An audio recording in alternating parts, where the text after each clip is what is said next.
Hello, welcome to the Mutual Fund Show. I'm Niraj. Shah. For the next 20-25 minutes, we'll talk about one particular aspect of mutual funds, which is the overarching reason why equities are in favor. But we'll talk about debt. Now, confused? Let me explain why. Everybody's talking about how a rate cut trajectory in the West and arguably in India and other emerging markets would lead to optimism around risk assets worldwide. But the question that I asked to our two experts today is about whether that also fuels some optimism around debt markets and debt mutual funds. This is despite the taxation changes that have happened. Let's talk about that in detail with Mr. Swarup Mohanty, he's Vice Chairman Mirae Asset, and Mr. Mahendra Kumar Jajoo, CIO of Fixed Income at Mirae Asset Investment Managers India, both of them in our studios. Gentlemen, thank you so much for taking the time out. Pleasure having you in our studios. Thank you so much for inviting us in this plush new studio. Congratulations to all of you and wish you all the best. Yeah, it was important. It was opening 2 weeks. It was just important to have you guys here. So let's start with this, and either of you can start, but just the point that a rate cut cycle or a year of a few rate cuts, even if it's not a very long drawn cycle, does it meaningfully matter in the current scheme of things for debt mutual funds? Well, it does, because we have had the last couple of years where the interest rates have gone up, and we have seen that the mutual funds have handled that situation very nicely. At this time, there have been no major disruptions or disappointments. And when the rate cuts happen, it will obviously give a boost to the returns for the debt funds.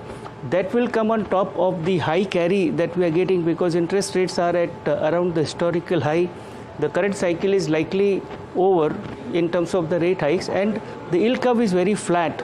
So with a good carry and with some rate cuts there, I think it's going to be a very happy situation for the debt mutual funds in coming quarters. So, opening thoughts. No, I think when you look at investing, and investing is on an asset allocation. When you look at the same investor behaving over the period of time, and I'm talking about last 20-25 years of observing the mutual fund investor, he or she has got it right on the equity side. But I cannot say the same thing about the behavior on the debt side, because when markets crash on the equity side, we've started buying. But when we're poised as a situation where from here on the rates can behave very differently, that opportunity is not yet sunk into individuals. I mean, when you look at the world, and Mr. Jajoo was talking about the rate hikes being there consistently for the last 2-3 years. When you project the next 4-5 years, the call you have to take is whether the rates will be at this level, whether they'll go up or they'll go down. More often than not, if it goes up from here on, it could be troubled times for the world, which need not happen, because a lot of things are factored in, a lot of things are sinking out. So when you project it 4-5 years later, if the rates are to go south from here, the opportunities that are there for a debt fund investor not necessarily have sunk in as much as we should have. I mean, does not speak very highly of us guys on our communication front. Maybe we should have worked harder, but that's the opportunity in front of investors as we speak today. Okay, so think of me as a 5-year-old, right? And please try and explain to me what is the kind of investment opportunity that might exist in a typical debt mutual fund currently, with an assumption that you lay out for what will happen to rates over the next 12 months or 18 months, as the case may be, and the resultant impact thereof. I would love for an investor who's watching this show right now to not having to go anywhere else to try and understand what is the kind of gains that she or he will make as a result of this. One standard disclaimer: I know debt funds are not as much about capital gains as about risk management, but if we can make the most of the opportunity, why not? Yeah. So let me just extend this whole argument and say we can also build a scenario where whatever happens to interest rate, what kind of debt funds or what kind of investors. Yeah, we'll do that as well. Because markets are always going to be unpredictable. Sure. So as Swarup was saying, that the allocation also happens on risk profiling basis also. So in that scenario, whatever happens to the interest rates is not relevant. So there is a category called target maturity funds today, where the target date on which the fund will mature is known in advance. The portfolio is constructed on the basis of an underlying index. Therefore, the investor knows with a reasonable amount of certainty as to what the portfolio construction will be. and what is the portfolio yield that he can expect when the fund matures. Therefore, during the intervening period, whatever happens to the interest rates, they go up or down, the investor can expect with a reasonable certainty as to what it is likely to be. There is obviously going to be minor technical factors like reinvestment risks and so on. That is a very good product for investors with a goal-based or horizon-based approach. The second is then what happens if the interest rates go up and down. As we already discussed, and it's a common arithmetic that if the interest rates come down, then there will be capital gains. And the longer the investment horizon, the higher will be the capital gain, because the amount of capital gain that a debt fund will book is directly proportional to the average maturity or the duration it carries. Now, at this point, we have a situation where the yield curve is very flat. So, starting from, let's say, 1 year to 10 year to maybe 15 years, the yield curve is almost flat. So, whether you invest in a 3-year investment product or 5-year or 10-year, you are going to get the same carry. Okay. The interest rates have likely peaked, and therefore the next likely movement is that either the interest rates remain here for the next 1 year, 2 year, or gradually, as the economic environment improves, the interest rates are cut. Now, whether the cuts are going to be order of 25 basis points, 50 basis points, 100 basis points, it's not, fair to outguess what might happen in future, but a fair expectation is that rates will come down. So, if nothing happens, then you still get a very good carry, which is, in historical context, pretty reasonable. If the interest rates come down, then if you are in 3-year product, you will make a little less than if you are in a 5-year product. So, given the risk profiling of the market right now, investor can try and match his investment horizon with the product, maturity. So, if I have money for a very long term, I'll put it maybe in 10-year product, so that if the interest rates come down, I maximize my return. Then if I don't have that kind of risk appetite or the patience with that kind of volatility, then I look at a 5-year product and so on. So today, I think given the scenario, even for a lay investor, common investor, it is very easy to match his risk profiling with the market metrics. Okay. So you want to add to that, and then I'll just do an explainer here for the viewers. But your thoughts here? I think when you look at investing and any form of investing, the basic rule starts with the fact that all your money should beat inflation. Right? Typically, when you look at review of a portfolio, we check that on the equity side. We assume that it is doing so on the debt side. If you look at the RBI data of 2021, it says that 55% of Indian investors' money is in the banks. Another 30% post-demonetization is cash in hand. So 68% of the money is in this side of the table. Are we then checking whether all of that is beating inflation? We perceive it to be safe. If it is not beating inflation, then it is defeating the basic purpose of safety. That is a realization which every investor should carry from here on. Now, the basic premise that, an FD of 7% will yield 7% at the end of the tenure. An yield of 7% with an open-ended fund manager need not be 7%. Right? And that's the position that we are in, which the investors need to realize. And why from here on, till now I would say maybe an FD of a good yield is great, but from here on, it starts shifting to an open-ended mutual fund. And what Mr. Jajoo is saying is very important. There is a product for every tenure. Now, as an investor, our basic job is to match our investment tenure with the tenure of the fund. If your tenure is short, there are short funds. If that tenure is long, there are longer funds. That has gone down again for the sake of repetition, good for equity investors. But that matching of investment, your tenure to the fund has to happen on the debt side. Right? If that matches, your portfolio experience or the return expectation on a risk mitigated purpose can be far superior on the mutual fund side than on any other debt instrument is something which data has proven. Got it. And viewers, I'll just try and please correct me if I'm wrong here, but I'm just trying to explain this to our viewers that when Mr. Jajoo is talking about the carry and the gains thereof, there are two separate things, because when you're investing in the debt fund, you're locking in at the current point of time the yield that you get. So let's assume it is 7.5, so you'll get 7.5 for sure. But if rates go down, then there are capital gains because those treasuries will gain because the rates are coming off, so they will gain, and therefore you will make the gains in your overall investment. If you don't sell them, and hold them to maturity, then you still earn the locked-in interest rate that you will anyways earn. Please correct me if I'm wrong. But should you want to be making capital gains, then even that is possible.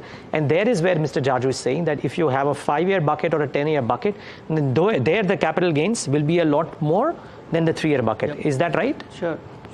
Okay, wow, I'm right. I got it right the first time, which is great. Okay, now the part that is important as well, that I heard you say that, and he used the term likely twice, that rates have likely peaked, rates will likely go down. So he's clearly very cautious about what he's saying, but that's why I'm asking you to say this, that in the event that rates don't go down the way this market may expect it, or don't go down at all, because who knows what will happen, how can an investor make use of debt funds in such a scenario?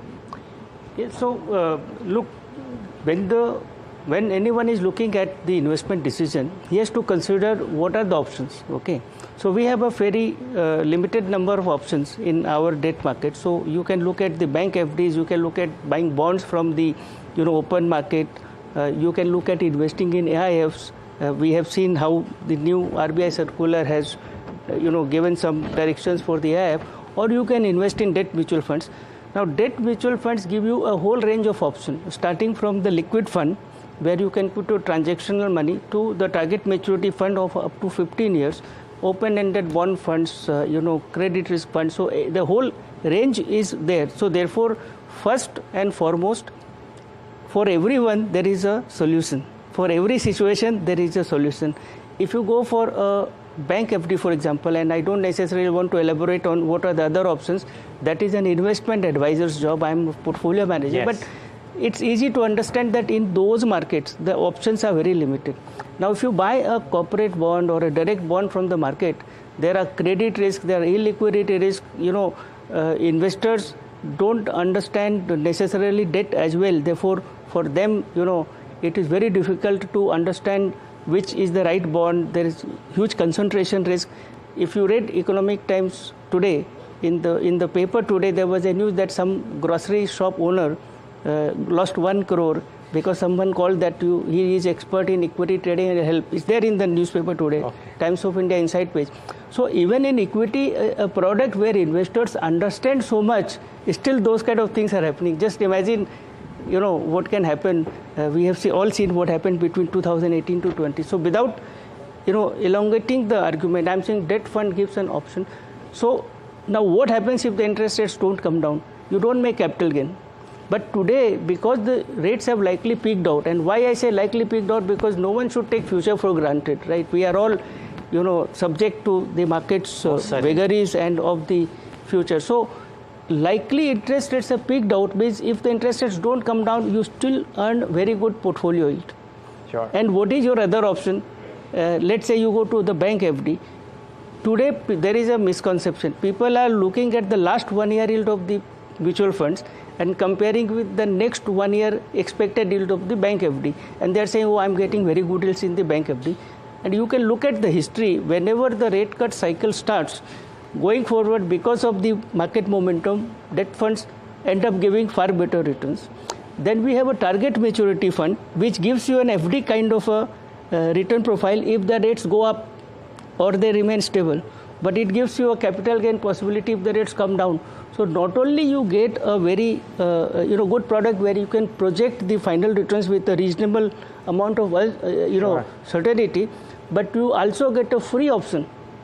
Because if the rates go up, you don't lose, but if the rates come down, you make money. So these are the beautiful options today which are available. But then, as Swarup sir was saying, it is our job to create awareness and make investors feel more confident about these options. Okay, well, so heads you win, tails you don't lose. That seems to be the current mantra here.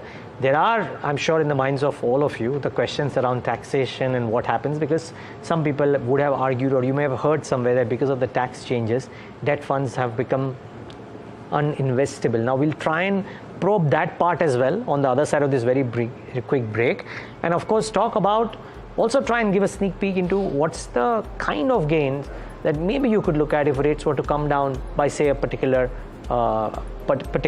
number.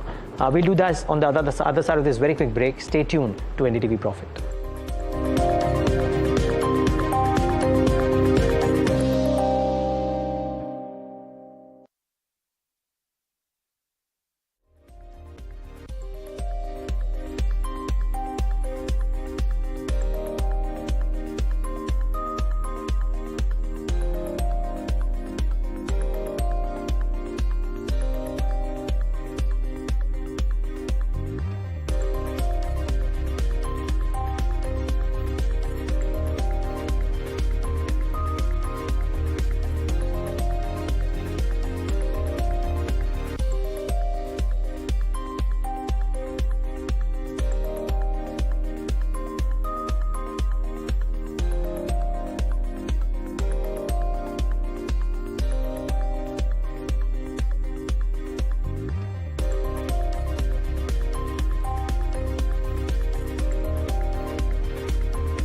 Back with the Mutual Fund Show right here on NDTV Profit, in conversation with Swarup, Mohanty and Mahendra Kumar Jajoo. Now, Swarup, just one thought out here and then we'll move to the math as well. But debt funds get compared to various kinds of options available out there. For long, money lying in fixed deposits and bank accounts has been urged to try and look at these as an option. You guys have in the first segment outlined how there is a heads you win, tails you don't lose kind of a scenario currently if people want to exercise it. Is there something that investors who are not in the debt fund space right now should be mindful of or considering or take cognizance of, which would lead them to look at these funds more seriously? We'll come to the tax aspect, but before that, just this point. See, I think when you look at why should you come to a mutual fund is basic. You come to a mutual fund because you don't want to get into the vagaries of learning how to invest yourself. And you hire a qualified fund manager for a nominal fee. And that's exactly why you should come to a debt mutual fund over others. I mean, I have this basic saying that nothing happens to you till it does not happen to you. Risks unfold and then you start understanding risks. If you understand the risk, fantastic, do it yourself.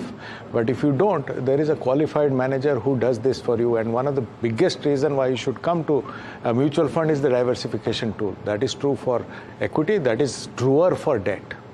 I mean, for the same yield, your money is diversified into 8, 10, 15, 20 instruments rather than just one instrument.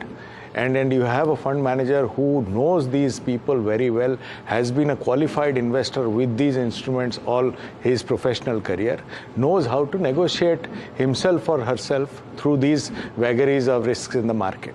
The other part which I'd like to point out is, in volatility always lies the opportunity.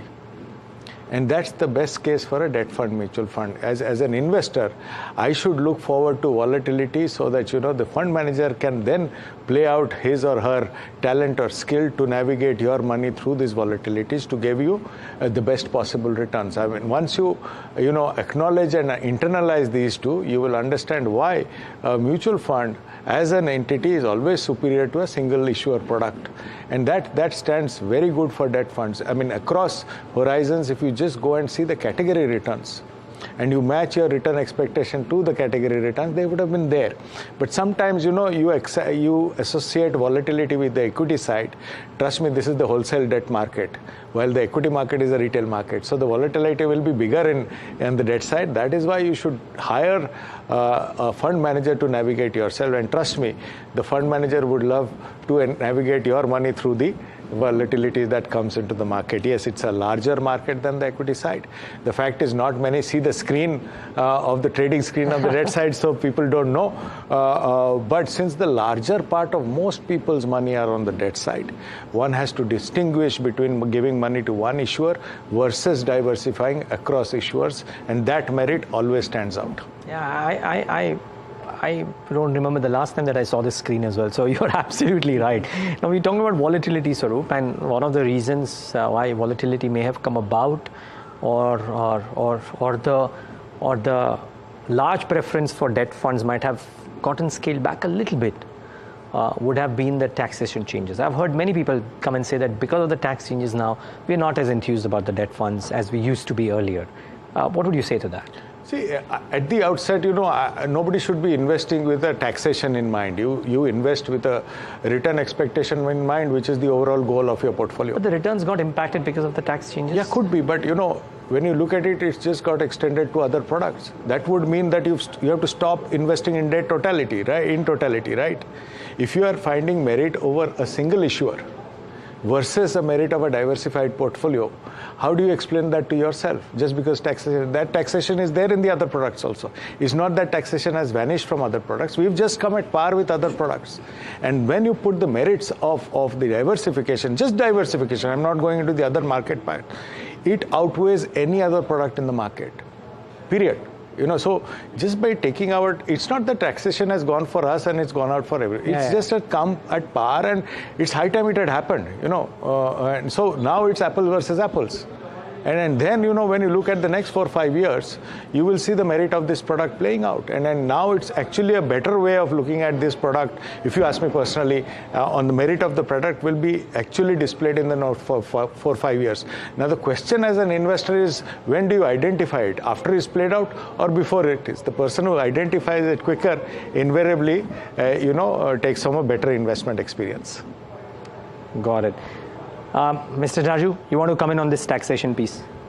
No, I think Mr. Swarup has covered everything, but just one point, that still there is a huge difference for a long-term investor, that in mutual funds only, you get taxed only at the time you exit. So if you are a long-term investor and you continue to remain invested, you are not only not getting taxed, you are getting the benefit of the compounding of the tax which you would have otherwise paid. So compare this with, let's say, for example, an FD, where on a quarterly basis, you may get interest yearly, but the TDS is being deducted on a quarterly basis. So therefore, there is a huge compounding differential which can come for a long-term investor.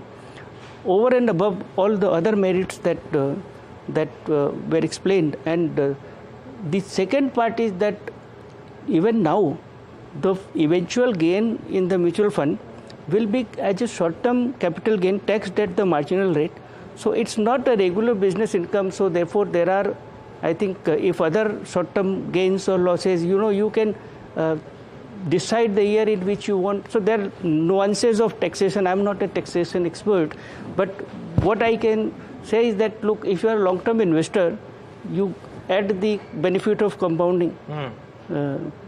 That to a large extent dilutes the impact of the withdrawal of the indexation benefit. Sure.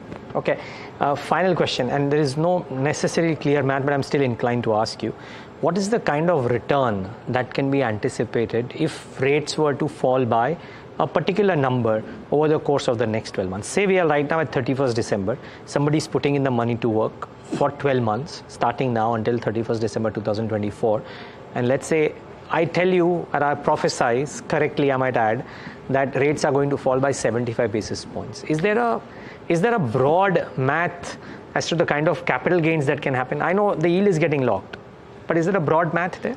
So that is one question which always puts us as fund managers in a very awkward situation. I'm so sorry to do that. but well, let me just... That's what television anchors do all the time, I must tell you. If you have a product which has a 10-year maturity, so right, likely duration is somewhere close to 6 years.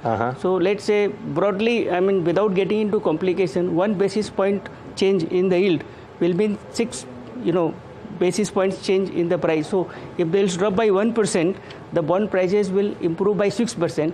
Add to that the portfolio carry, and therefore the return you can work out. Vice versa, if the yields were to go up, you get wiped out by equal margin. But at this point, as we said, the risk reward is in favor of expecting rates to come down. Again, if you are holding a 5-year product, then duration will be that much lesser. Therefore, the capital gain impact will be that much lesser.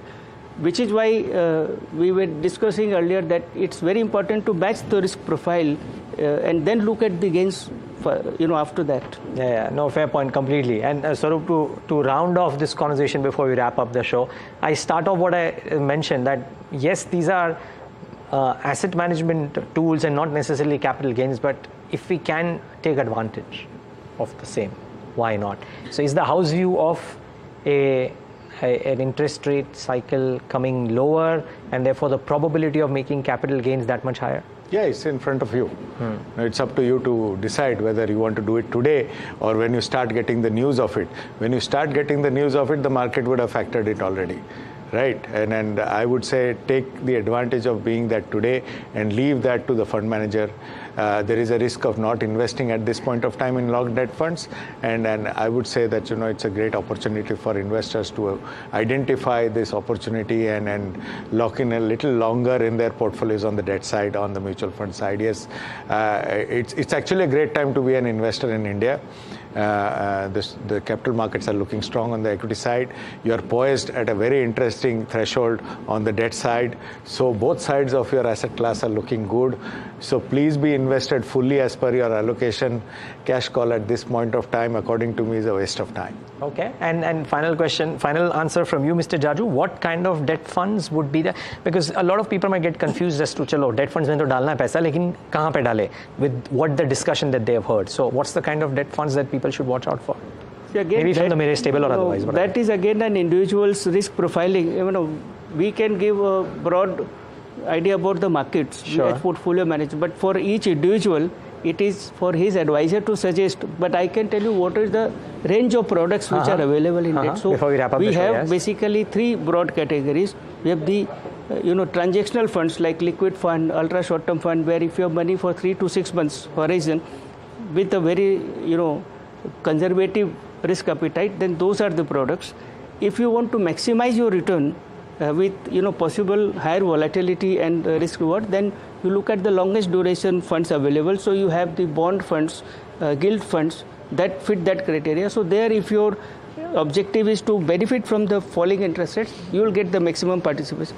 Then you have the short to mid duration fund where the risk and the returns are more balanced. So if the market works in your favor, you make enough to feel happy, and if the markets go against you, then you are still in a good shape. You possibly don't lose your capital, but you still make a decent return, much closer to other options. So that's how I look at it. Got it. Great. Gentlemen, thank you so much for taking the time out and being with us in our studios, and all the best for a great year end and a wonderful 2024. Thank you so much for inviting us today. Thank you so much for having us, Niraj. Really, always a pleasure being with you. The feeling is entirely mutual, Swarup. I can safely tell you that. And viewers, thanks for tuning into this leg of the Mutual Fund Show.